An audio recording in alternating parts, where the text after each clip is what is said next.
জামাত এখন ইসলামী দল নয়। আপনি দেখুন তাদের ইশতেহার। আমার জামাতের বাবারা, আমাদের জামাতের বন্ধুরা খুব ভালো মতো শুনেন। আপনাদের সৃষ্টি হয়েছিল সৎ লোকের শাসন চাই, আল্লাহর আইন চাই। কই সেই আইন, কই সেই স্লোগান, কই সেই বক্তব্য? আপনাদের নেতা কর্মীদের একসময় বুঝিয়েছিলেন যে নবীগণ মাসুম না। আপনাদের কর্মীরা বুঝেছিলেন নবীগণ মাসুম না। এক সময় তাদেরকে বুঝিয়েছিলেন সাহাবাগণ আদেল নয়। আপনার অনুসারে বুঝিয়েছিলেন সাহাবাগণ আদেল নয়। এক সময় বলেছিলেন ইসলামের মধ্যে দাড়ি নাই, টুপি নাই, পায়জামা নাই, পাঞ্জাবি নাই। আপনার অনুসারে বুঝিয়েছিলেন ইসলামের মধ্যে এগুলি কিচ্ছুই নাই। আবার বক্তব্য দিয়েছিলেন যে না, ইসলামের মধ্যে এখন আর কোরআন ও সুন্নাহও নেই। আপনার নেতাগণ সেটাই বুঝছে যে না, ইসলামের মধ্যে এখন আর এইটাও নেই।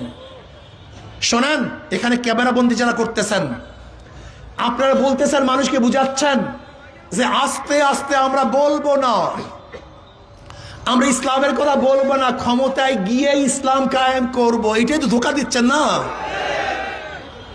যে ইসলামের কথা না বলে ক্ষমতায় যান, ধরে নেন, আর ইসলামী হুকুমাত কায়েম করেন, গোটা বাংলাদেশের বামপন্থীরা,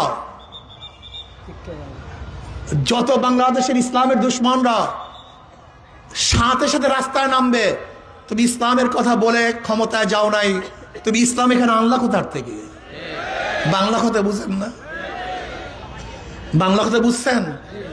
ইসলামের কথা বলে তুমি ক্ষমতায় যাও নাই, ইসলাম তুমি আনলা কোথার থেকে? এক মিনিটের জন্য আপনি টিকতে পারবেন না। এগুলো সব ভুয়া, এগুলো সবই ধোঁকাবাজি, এগুলো কোনোদিন হতে পারে না। আমরা স্পষ্ট বলছি, যদি আল্লাহ আমাদের ক্ষমতায় নেন, আমরা ইসলাম হুকুমাত কায়েম করব। 24টা ঘন্টার মধ্যে যতটুকু ঘুমাবেন ওই পর্যন্ত ঘুমাবেন। এরপর ওঠার পরই শুধু হাত পাখা আর দাওয়াত আর দাওয়াত।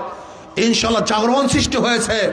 লিখে রাখেন, যদি নিরপেক্ষ সুস্থ আবার নির্বাচন হয়, ইনশাআল্লাহ আল্লাহ যদি কবুল করে, আমাকে অনেকেই বলেছে বিপুল ভোটে ইনশাআল্লাহ মাদারীপুর দূর থেকে বিপুল ভোটে আলী আম্মা সাহেব বিজয় অর্জন করবে ইনশাআল্লাহ।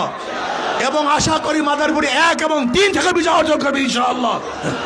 কাজে আল্লাহ আমাদের সবাইকে কবুল করে নেন। নহে সমাপ্ত কর্মমদের অবকাশ কোথায়, বিশ্রামের। আসো আমরা ইনশাআল্লাহ হাত পাখাকে বিজয় করি ইনশাআল্লাহ। বিশ্রামে যাব, এর আগে কোনো বিশ্রাম নাই, এর আগে যুদ্ধের ময়দান ছাড়বো না ইনশাআল্লাহ। আল্লাহ আমাকে এবং আমাদের সবাইকে কবুল করে নেন।